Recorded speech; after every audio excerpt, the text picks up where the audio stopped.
Bom dia, está no ar o Extra Classe TV, o programa do SINTRN em defesa da educação pública. Já está em vigor a nova lei trabalhista. Trabalhadores de todo o Brasil foram às ruas protestar contra os retrocessos nas relações de trabalho causados pela nova legislação. No Rio Grande do Norte, o SINTRN se somou a diversas entidades de classe para dizer não às reformas do governo Temer. O protesto se estendeu também aos atrasos de salários do funcionalismo e o pacote fiscal e econômico do governo Robson Faria. As consequências da reforma trabalhista é o tema da entrevista que você vai ver agora com a diretora do SINTRN, professora Jussiana Mirna. Bom dia, Jussiana. Bom dia, Leilton. Bom dia a todos os telespectadores e telespectadoras que nos assistem agora. De modo bem especial, bom dia aos trabalhadores e trabalhadoras em educação. Então, o movimento sindical travou uma luta heróica contra essas reformas. No entanto, a gente está vendo aí, né, acaba de entrar em vigor a reforma trabalhista, uma das reformas do governo Temer. Eu queria perguntar, antes de qualquer coisa, alguma dessas reformas traz alguma coisa de positivo para o trabalhador, para a trabalhadora, Jussiana? Não, a reforma trabalhista ela não traz em seu texto aprovado nenhum aspecto que se deva dizer positivo para a classe trabalhadora. Na verdade, uma série de benefícios que historicamente foram conquistados, eles são totalmente deteriorados, tá? E aí nós podemos citar o parcelamento em 3 vezes das férias. Nós podemos citar a jornada intermitente, que até então esse item não existia na Constituição Trabalhista, tá? Agora ele existe essa modalidade. O que é o trabalho intermitente? É o trabalhador, a trabalhadora ser contratado por uma empresa e ele receber por hora trabalhada, de acordo com o salário mínimo. Acontece que a política de valorização do salário mínimo ela foi totalmente afetada, ela diminuiu inclusive. E ainda assim o cálculo é feito, ele vai receber FGTS, INSS, em cima das horas trabalhadas baseado no salário mínimo, entende? Então o líquido ele recebe irrisoriamente. Então a jornada intermitente, as férias são todos aspectos que estão contidos na legislação trabalhista que fragiliza o processo de organização e as conquistas históricas com relação a esse ponto. Trabalho, mundo do trabalho, né? A reforma trabalhista, ela vem coroar uma série de outras reformas que se interligam, não é isso, Jussiana? Sim, e ainda com relação à reforma trabalhista, como é que nós sentimos isso na educação?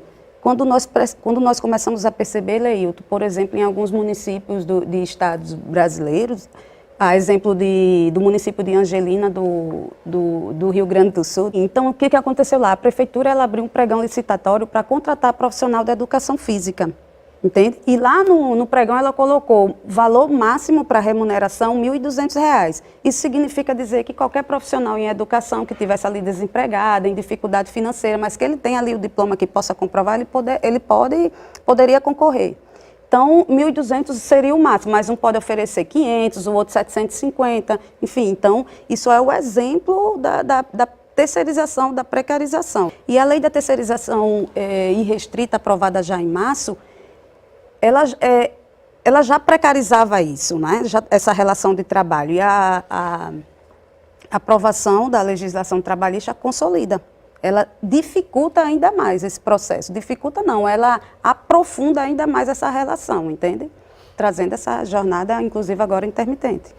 E qual a consequência disso para o ensino? O que acontece com o aluno, né, da escola pública, né, quando esse tipo de relação se estabelece, esse tipo de relação profissional se estabelece?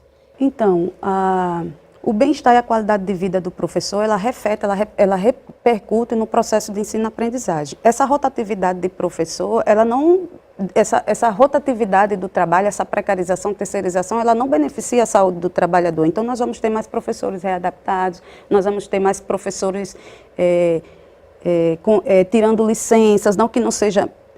que ele não possa tirar a licença, mas isso vai ser em função de doenças adquiridas nesse sentido do estresse do trabalho e da dificuldade também nossa que vamos ter de auto-organizar, entende? Porque nós vamos ter um processo acelerado de substituição de professores concursados por professores terceirizados na rede. Que aí, obviamente, por outro lado, não teremos mais concurso público também, né? A reforma trabalhista também, ela agride frontalmente o próprio movimento sindical, não é isso? Sim, porque tem um item lá que a contribuição sindical não é mais obrigatória, entende? Então, em nenhum momento da história do Brasil ou de outros países, a classe trabalhadora, ela obteve tanto êxito nas suas reivindicações na pauta, na luta, quando o sindicato está presente, quando tem sindicatos fortalecidos, entende? Então, tem estatística que diz que o trabalhador sindicalizado, ele ganha pelo menos 20% a mais do que o que não é organizado, não é isso? É porque, veja bem, Leilton, tudo passa a compor uma compreensão de Estado que o governo tem, entende?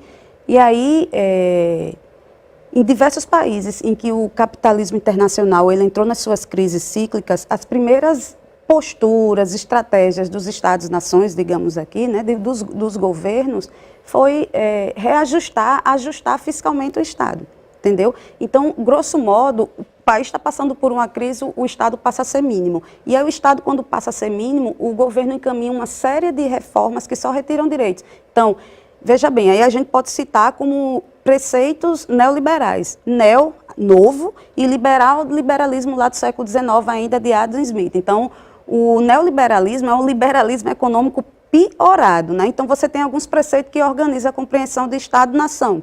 O Estado ele não passa mais a ser como o promotor do desenvolvimento, aquele que cria as condições necessárias da educação, que cria as condições necessárias de saúde, de segurança. Ele passa a intervir minimamente. Então, um preceito neoliberal é a abertura indiscriminada da economia, abrindo oportunidades para o capital internacional se instalar. Flexibilização da lei trabalhista, que é o que aconteceu agora com o nosso país recentemente. Deixa eu ver mais aqui. Privatização de setores estratégicos também é outro princípio neoliberal. E Estado mínimo, ou seja, quanto menor a intervenção no Estado, na economia, na política, na cultura, nos aspectos sociais, melhor para a nação. Nós já sabemos que onde o neoliberalismo se implantou e se implementou, a fome e a pobreza ela aumentou, entendeu? A gente vai dar um rápido intervalo e voltamos já para continuar esse papo, tá? O SINT-RN está presente através do site. O site do SINT-RN veicula as últimas notícias da luta do sindicato e da classe trabalhadora. É atualizado diariamente e permite comentários e interação com as redes sociais. Quem acessa o site fica por dentro de todas as notícias das ações do sindicato de forma rápida e dinâmica.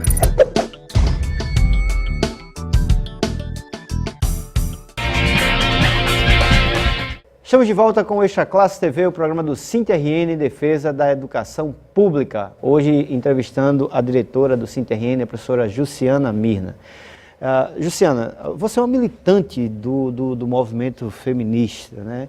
E esse tipo de reforma, ele sempre agride aí, né, uma parcela, né, da população, aquela parcela que é mais fragilizada em si. As mulheres estão nesse campo aí de ter um impacto negativo maior nas suas vidas? Sim, tem a legislação trabalhista ela foi modificada de 43 para cá, em pelo menos 100 pontos. E um desses pontos aí que foi bem polêmico foi no que diz respeito a grávidas e lactantes, entendeu? Que até então, antes da aprovação da reforma, era proibido, não se trabalhava em locais insalubres, né? E hoje, com um atestado médico, isso pode variar um pouco, somente se o risco for médio, né?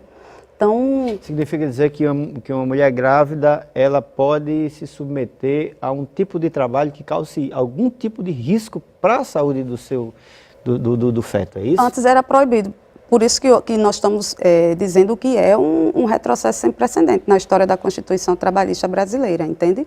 Nesse sentido. E o governo, ele quer, através de uma medida provisória com relação a esse ponto específico, revogar e passar a proibir, mesmo com um atestado médico, mesmo com o médico dizendo que ela tem condição de assumir aquela tarefa lá ou algo do tipo, entende? As mulheres já sofrem uma série de discriminações no mundo do trabalho, em relação a salários e tal. Esse tipo de reforma, de alguma forma, amplia isso daí ou ficaria do mesmo jeito? Então, Leilton, nos modos de produção do sistema capitalista, a relação não tem espaço para todo mundo na relação capital-trabalho do tipo assalariado. Algumas pessoas não vão conseguir estar nessa relação e vão ficar desempregadas. Nós, mulheres, principalmente nós, mulheres pretas, nós constituímos um universo alarmante desse contingente que não se estabelece nessa relação. E provavelmente estaremos em maior número, já estamos em maior número em trabalhos precarizados, em trabalhos sem condições mínimas, com desvalorização salarial, entende? Então, a reforma trabalhista, ao consolidar essa relação aí, já aprovada na lei restrita de terceirização, só nos afeta ainda mais. Discriminação de gênero, discriminação racial, enfim, né? Então, nós temos uma jornada fora precarizada e nós temos também uma jornada dentro de casa invisibilizada e não remunerada. Essa realidade está posta, né? E a classe trabalhadora precisa tomar uma posição para reverter esse quadro. Como é que você vê aí esse posicionamento no momento da classe trabalhadora para romper, para reverter essa situação? Nós temos que entender que se trata de uma fase no país, de um projeto político de nação no qual não foi eleito nas urnas, não foi esse projeto que está posto aí vencedor nas eleições passadas. E entender, Leilton, que é preciso se auto-organizar, fortalecer os sindicatos, fortalecer o movimento feminista, fortalecer os movimentos diversos que estão aí na rua pautando os anseios da classe trabalhadora. E aí pautar os anseios da classe trabalhadora é dizer não para a reforma trabalhista, é dizer não para a emenda constitucional 95, é dizer não para a reforma da Previdência, que embora a reforma da Previdência ainda não tenha sido votada, mas ela está lá arquivada. Correlações de forças necessárias no Congresso Nacional, na Câmara e no Senado para aprovar a reforma da Previdência do jeito que eles querem, tem. Então, resta-nos a auto-organização, ocupar as ruas, ocupar as praças, defender a democracia e radicalizar no enfrentamento ao neoliberalismo. Ok, nós conversamos com Jussiana Mirna, diretora do SINT-RN. Jussiana, muito obrigado por sua participação. Eu é que agradeço e espero receber mais convites para conversarmos mais. A demora no cumprimento de ações judiciais já ganhas levou o SINT-RN a organizar uma visita de funcionários da educação à segunda vara da Justiça para solicitarem o pagamento do direito. Meu processo foi homologado desde o dia 18 de agosto e até o momento eu não recebi nada de dinheiro. Alguns funcionários da rede estadual que têm processos na segunda vara do trabalho estão hoje aqui reunidos para solicitarem deste juizado alvará para cumprimento de pagamento destas ações. Muitas já foram homologadas desde março e até hoje não foram pagas.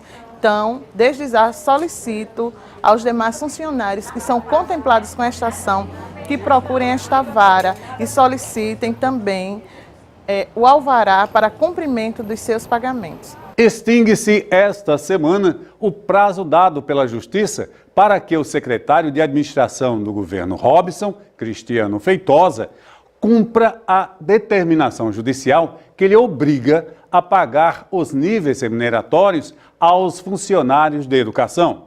O secretário já foi notificado pessoalmente.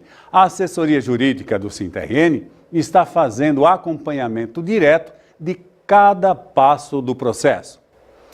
O SINT-RN está se solidarizando com a greve dos professores da UERN, deflagrada no último dia 10. Mais de 1.000 profissionais aderiram ao movimento. Eles protestam contra o atraso nos salários que vem acontecendo há 20 meses. A folha de setembro, por exemplo, só foi concluída no dia 10 de novembro. E o programa Extra Classe TV de hoje vai ficando por aqui. A todos e todas, nossa gratidão pela audiência e até o domingo que vem.